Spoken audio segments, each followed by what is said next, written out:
ቅዱሳን እንደምን ሰነበታችሁ? ድምጽ ያስተጋባል መሰለኝ። ጌቱ እንዴት ነው? እሺ፣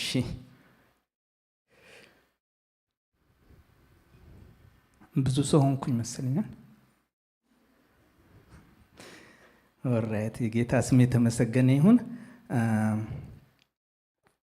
ከጌታ ቃል አንድ ክፍል እናነብና ከዛ በኋላ ጌታ የሰጠኝን ካፍላችኋለሁ። ማርቆስ ወንጌል ምዕራፍ 5 ከ1 እስከ 20 ድረስ ያለውን አነባለሁ። ወደ ባህር ማዶም ወደ ጌርጌሴኖን አገር መጡ። ከታንኳይቱም በወጣ ጊዜ እርኩስ መንፈስ የያዘው ሰው ከመቃብር ወጥቶ ወዲያው ተገናኘው። እርሱም በመቃብር ይኖር ነበር፣ በሰንሰለት እንኳ ማንም ሊያስረው በዛን ጊዜ አይችልም ነበር።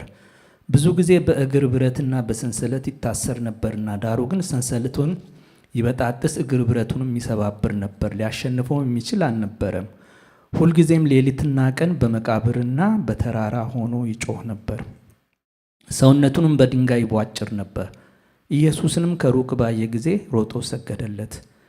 በታላቅ ድምፅም እየጮኸ የልዑል የእግዚአብሔር ልጅ ኢየሱስ ሆይ ካንተ ጋር ምን አለኝ? እንዳታሰቃየኝ በእግዚአብሔር አምልሃለሁ አለ። አንተ ርኩስ መንፈስ ከዚህ ሰው ውጣ ብሎት ነበርና። ስምህም ማን ነው ብለው ጠየቀው። ብዙዎች ነንና ስሜ ሌጊዮን ነው አለው። ከሀገር ውጭም እንዳይሰዳቸው አጥብቆ ለመነው። በዛም በተራራ ጥግ ብዙ የእሪያ መንጋ ይሰማራ ነበርና ወደ እሪያዎቹ እንድንገባ ስደደን ብለው ለመኑት። ኢየሱስም ፈቀደላቸው። እርኩሳን መናፍስቱም ወጥተው ወደ እሪያዎቹ ገቡ። 2000 የሚያህል መንጋ ከአፋፍ ወደ ባህር ተጣደፉና በባህር ሰጠሙ። እረኞቹም ሸሽተው በከተማውና በአገሩ አወሩ። ነገሩ ምን እንደሆነ ለማየት መጡ። ወደ ኢየሱስም መጡ። አጋንንት የሚያደሩበትን ሌጊዮን የነበረበትን ሰው ተቀምጦ ለብሶም ልቡም ተመልሶ አዩና ፈሩ። ያዩትም ሰዎች አጋንንት ላደሩበት ሰው የሆነውና ስለ እሪያዎቹ ተረኩላቸው። ከአገራቸውም እንዲሄድ ይለምኑት ጀመር። ወደ ታንኳይቱም በገባ ጊዜ አጋንንት አድሮበት የነበረው ሰው ከእሱ ጋር እንዲኖር ለመነው። ኢየሱስም አልፈቀደለትም። ነገር ግን ወደ ቤተሰቦች ዘንድ ሄደ፣ ጌታ እንዴት ያለ ታላቅ ነገር እንዳደረገልህ እንዴትስ እንደማርህ አውራላቸው አለው። ሄዶም ኢየሱስ እንዴት ታላቅ ነገር እንዳደረገለት 10 ከተማ በሚባል አገር ይሰብክ ጀመር። ሁሉም ተደነቁ ይላል ጌታ ቃል። እስቲ ጌታ እንዲያስተምረን እንጸልያለን። እግዚአብሔር ጌታችንና መድኃኒታችን እናመሰግናለን። በማዕከላችን ስላለህ እናመሰግናለን። እግዚአብሔር አምልኳችንና ዝማሪያችንን ስለተቀበልክ እናመሰግናለን። እግዚአብሔር ሆይ ስለ ቃልህም እናመሰግናለን። የቃል ደጆች ከፈቱልን። አንተ ከቃልህ አስተምረን። ዛሬ ለእያንዳንዳችን ለቤተ ክርስቲያን እንደየመጣንበት ሁኔታ ጌታ ሆይ በዚህ በቃልህ እንድትናገረን እንጸልያለን። ጌታ ሆይ እኔም ደካማውን አንተ አግዘኝ፣ ቃልን በሚገባ መናገር እንድችል እግዚአብሔር ሆይ አንደበቴን ተቆጣጠር፣ አእምሮዬን፣ ልቤን፣ ሁለንተናዬን፣ ስሜቴን ሁሉ አንተ ተቆጣጠር። ልባችንን አንተ ክፈት። ክብር ሁሉ ለአንተ ይሁን። በዚህ ቦታ አንተ ብቻ ክበር። በኢየሱስ ስም አሜን።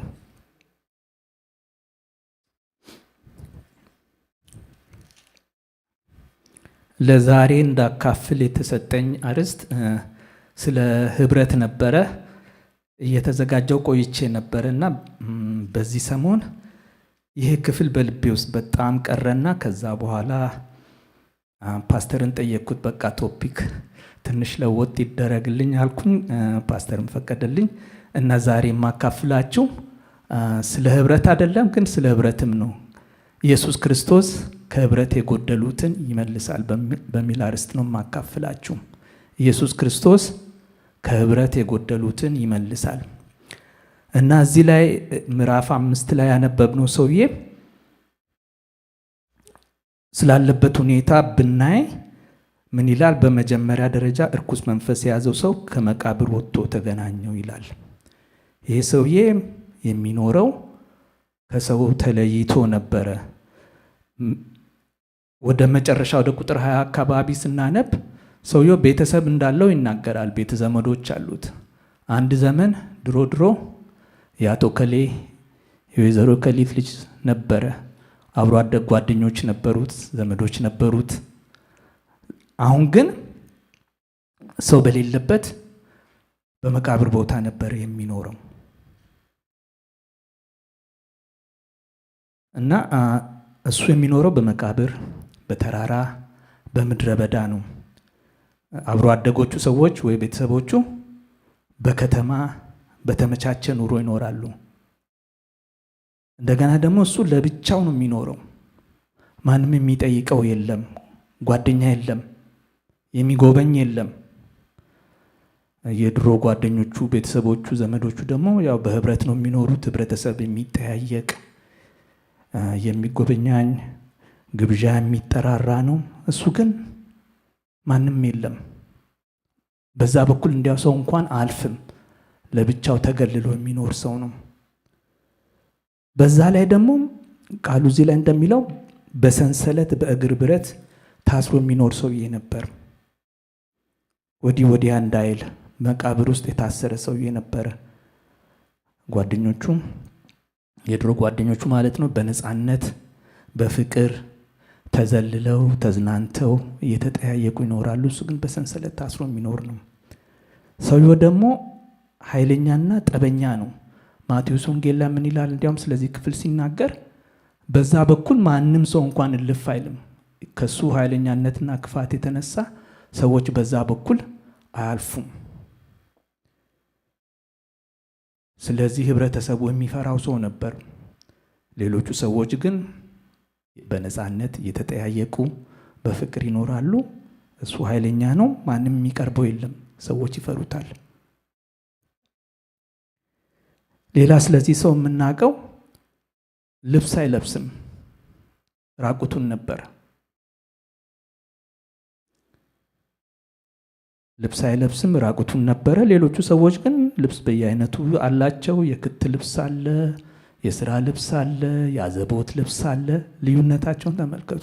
አብረው ነው ያደጉት። እሱ የራሱ የሆነ ምንም ነገር የለውም። ሀብት የሚባል ነገር፣ ንብረት የሚባል ነገር፣ ቤተሰብ የሚባል ነገር፣ የራሱ የሚባል ነገር የለውም። እረፍት የለውም፣ ይሰቃያል። እንዲያውም በመቃብር በተራራ ሆኖ ሌትና ቀን ይጮህ ነበር፣ ራሱን በድንጋይ ይቧጭር ነበር ይላል።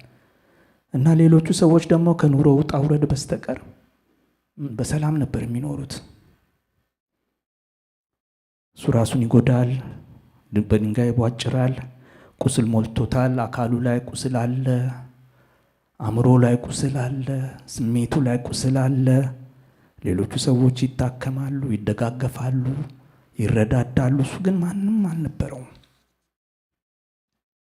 እና ለህብረተሰቡ ደግሞ ችግር ስለነበረ ህብረተሰቡ ስላልቻሉት በሰንሰለት አስረው ከከተማ ውጭ የጣሉት ሰውዬ ነበር። ጥለውታል፣ ይሸሹታል። በዛ በኩል ማንም ሰው አያልፍም ከዛች ቀን በስተቀር። ኢየሱስ ክርስቶስ በዛ በኩል አለፈ።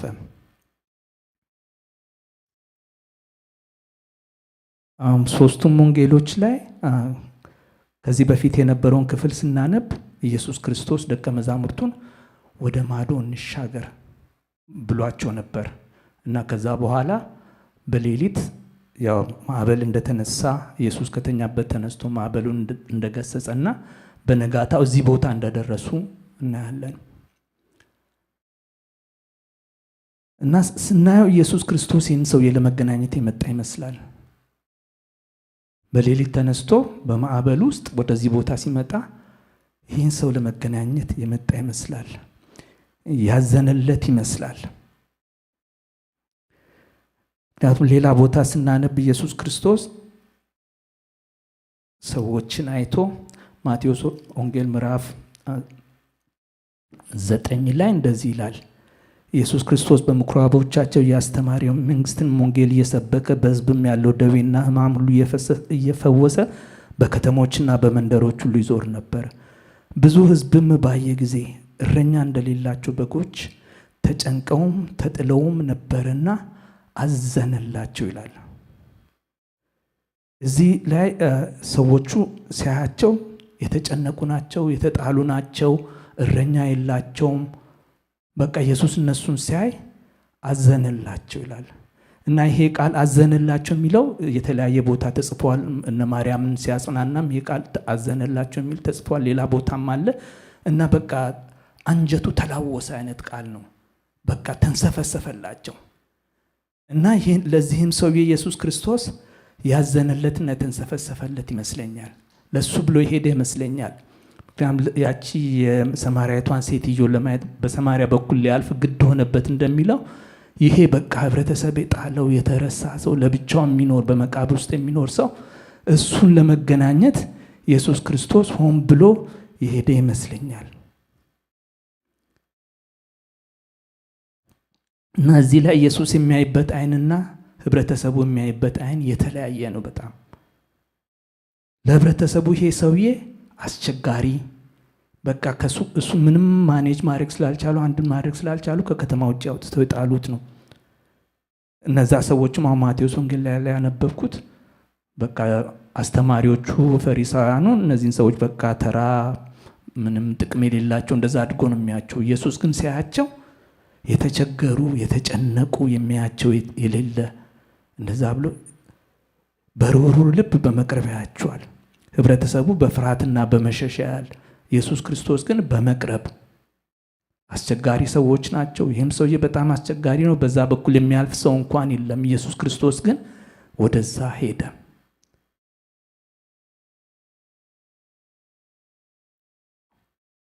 እና ከጥቂት ቀናት በፊት ይህንን ክፍል ሳነብና ቤታችን ስንጸልይ እንደዚህ አይነት ሰዎች ወደ ልቤ መጡ። ምናልባት የቅርባችን የሆኑ ሰዎች ሊሆኑ ይችላሉ፣ የምናውቃቸው ሰዎች ሊሆኑ ይችላሉ፣ አብረውን የነበሩ ወይ ምናልባት እዚህ በቤተ ክርስቲያን ያደጉ ልጆች፣ ስፔሻሊ ወጣቶች በጌታ ቤት ያደጉ እዚህ ሲጸለይላቸው የነበሩ ዛሬ ግን ከህብረቱ የጎደሉ ብዙ ወጣቶች አሉ። ምናልባት ለወላጅ ያስቸገሩ፣ ወላጅ እንዴት አድርጎ አንድ እንደሚያደርግ ግራ የገባቸው፣ እነሱ ግን የሚንከራተቱ ውስጣቸው በቃ የተጨነቀ፣ ውስጣቸው የተረበሸ፣ ኢሞሽናሊ የቆሰሉ፣ ቡሊ የተደረጉ በቃ ከአብሮ አደጎቻቸው ተለይተው በዓለም ምድረ በዳ ውስጥ ያሉ ብዙ ወጣቶች ወደ ልቤ መጡ።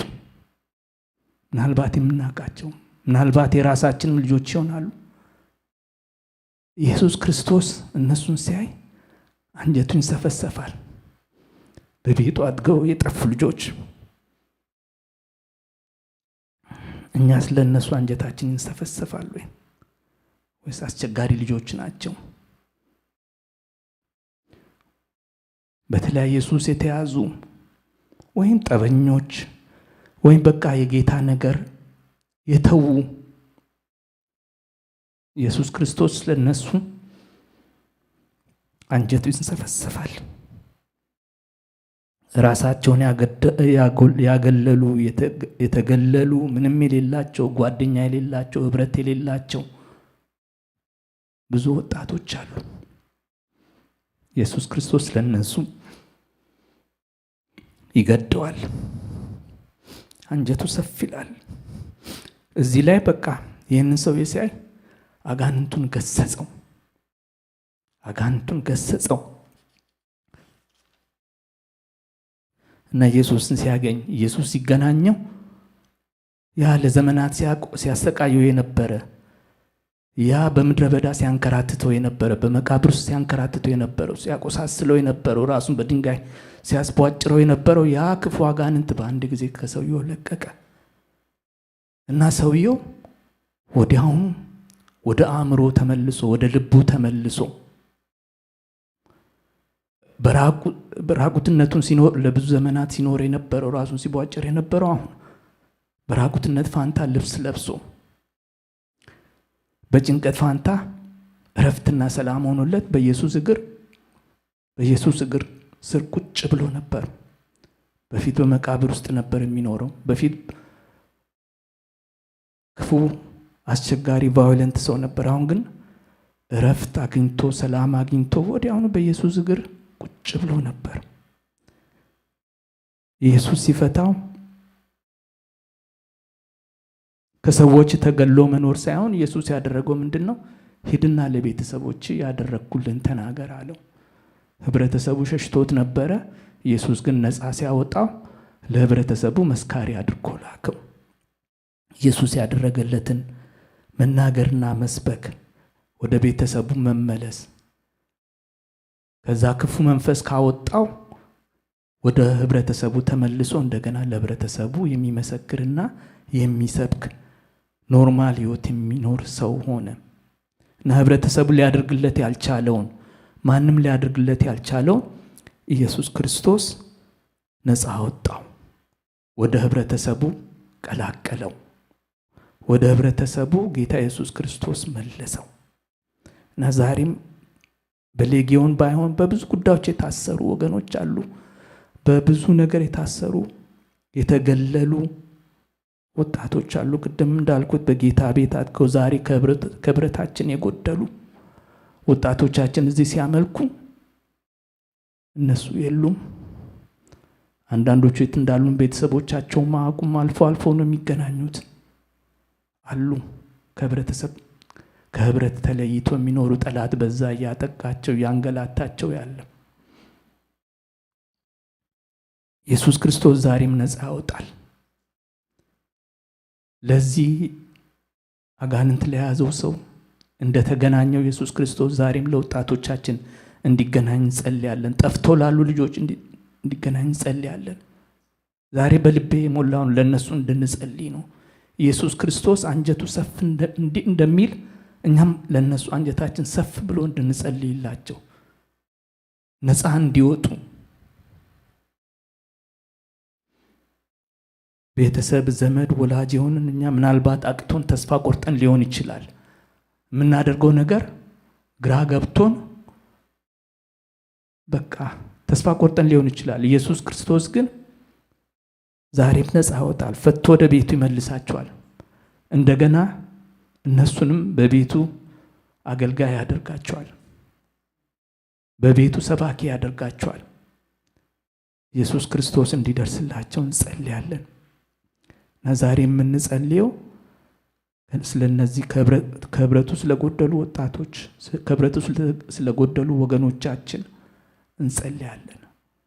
ወጣቶችን ብቻ አልኩኝ እንጂ ትልልቆችም አለን። በተለያየ በፖለቲካ በረሃ ውስጥ ያሉ ወገኖች አሉ። በዘር ልዩነት በረሃ ያሉ ወገኖች አሉ። በብዙ አይነት ከህብረታችን የተገለሉ፣ ራሳቸውን ያገለሉ ወይም እኛም ሳናቅ ያገለልናቸው በምድረ በዳ ያሉ፣ እንደዚህ ሰውዬ በመቃብር በተራራ እንደሚዞረው ጎድለው ያሉ ወገኖች አሉ። ዛሬ ስለ እነሱ ነፃነት እንጸልያለን። ኢየሱስ ክርስቶስ ነፃ እንዲያወጣቸው እንጸልያለን። ምክንያቱም እሱ ትላንትናም ዛሬም ለዘላለም ያው ነው። ዛሬም ኃይል አለው። ዛሬም ያ የሚያሰቃየውን ያ የሚያታልለውን ክፉ መንፈስ ኢየሱስ ክርስቶስ ሊያስወጣው፣ ሊያባርረው፣ ሊያስወግደው ይችላልና ስለዛ እንጸልያለን። ጌታ ኢየሱስ ክርስቶስ እነሱን በያሉበት እንዲጎበኛቸው።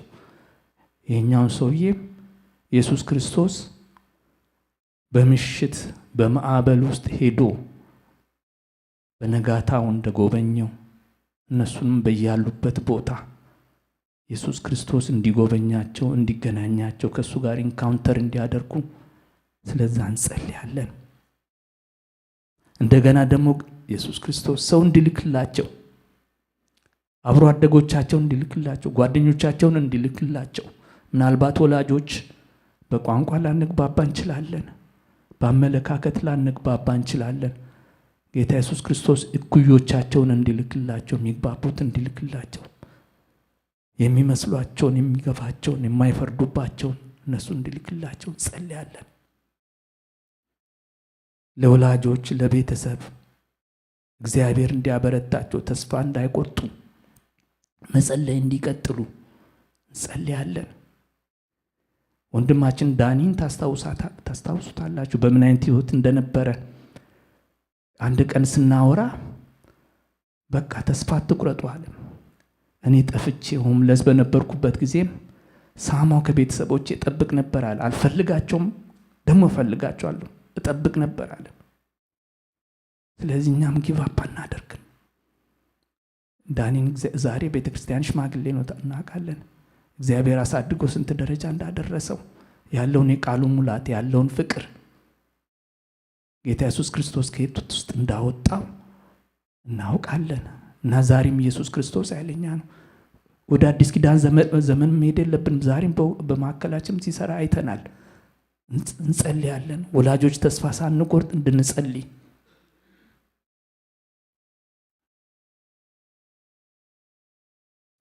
ጌታ የተጨነቁትን የተበተኑትን ሳይ እንዳዘነላቸውና እንደራራላቸው አንጀቱን እንደበሉት ሁሉ እኛም ቤተ ክርስቲያን በእንደዚህ አይነት ርኅራኄ ተሞልተን እንድንጸልይ በዛ አይነት ርኅራኄ ተሞልተን ሁል ጊዜ ስለ እነሱ እስኪመለሱ ድረስ በትጋት ካለማቋረጥ እንድንጸልይ ዛሬ ስለዛ እንጸልያለን። ሃሌሉያ። ኢየሱስ ክርስቶስ ዛሬም ነገም ለዘላለም ትላንትናም ለዘላለም ያው ነው። ዛሬም ይፈውሳል፣ ዛሬም ነፃ ያወጣል። ከሱ የተነሳ ቀንበር ይሰበራል፣ ከሱ የተነሳ እስረኛው ይፈታል። ከሱ የተነሳ ሃሌሉያ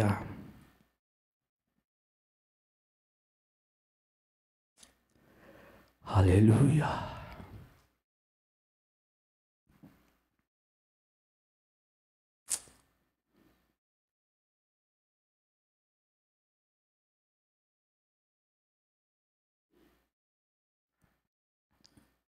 ሃሌሉያ።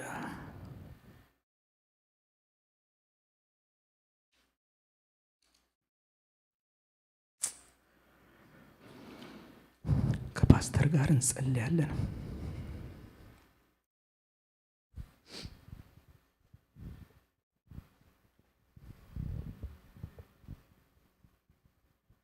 እግዚአብሔር የተባረከ ይሁን። ታይምሊ ሜሴጅ እንደሆነ አስባለሁ። መንፈስ ቅዱስ ኢንተርቬን እንዳረገ ነው የሚሰማኝ። ሁላችን ተንበርክከን ጥቂት እንጸልይና ከዛ በኋላ ቆመን ደግሞ እንጸልያለን። ልክ እንደመጣው ቃል የመጀመሪያውን እይታችንና የጸሎታችን አቅጣጫ ወጣቶች ይሆናሉ። ወጣቶች እና ፎከስድ ሆነን በዛ ላይ እንጸልያለን።